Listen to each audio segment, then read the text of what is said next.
missiles hit my city for 20 hours.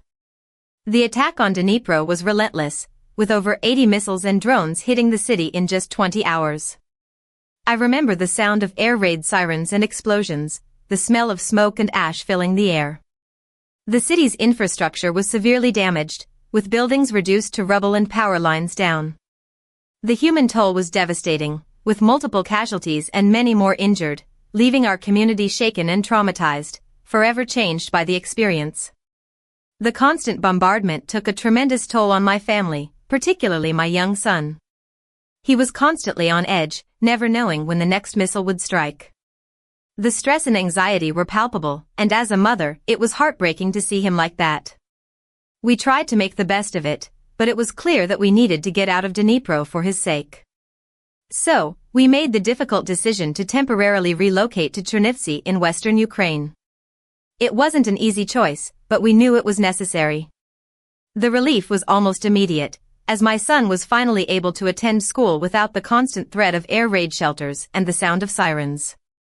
For the first time in months, he was able to experience a sense of normalcy, and that was a huge weight off my shoulders. Seeing him smile and laugh again, carefree and without the burden of war, was a truly wonderful thing. It's moments like those that remind me of what we're fighting for, and why we'll get through this, no matter what. The contrast between life in Dnipro and our temporary home in Chernivtsi is stark.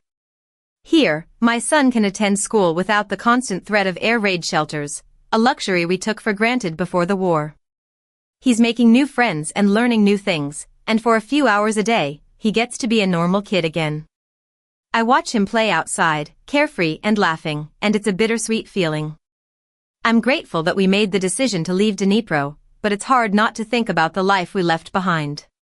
In Chernivtsi, we've found a sense of normalcy, but it's a fragile one.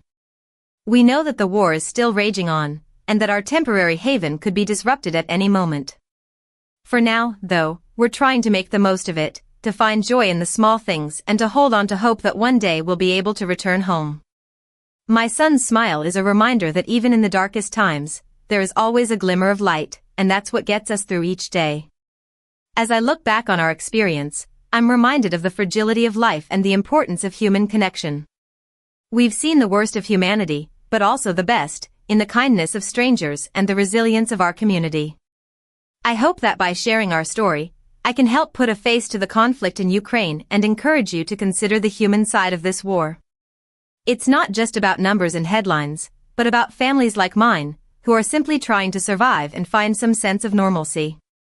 My son's smile when he's playing with his friends, my husband's determination to provide for our family, and my own efforts to keep us safe, these are the things that keep me going. I urge you to remember that behind every news report, there are people like us, struggling to make sense of it all and find a way forward.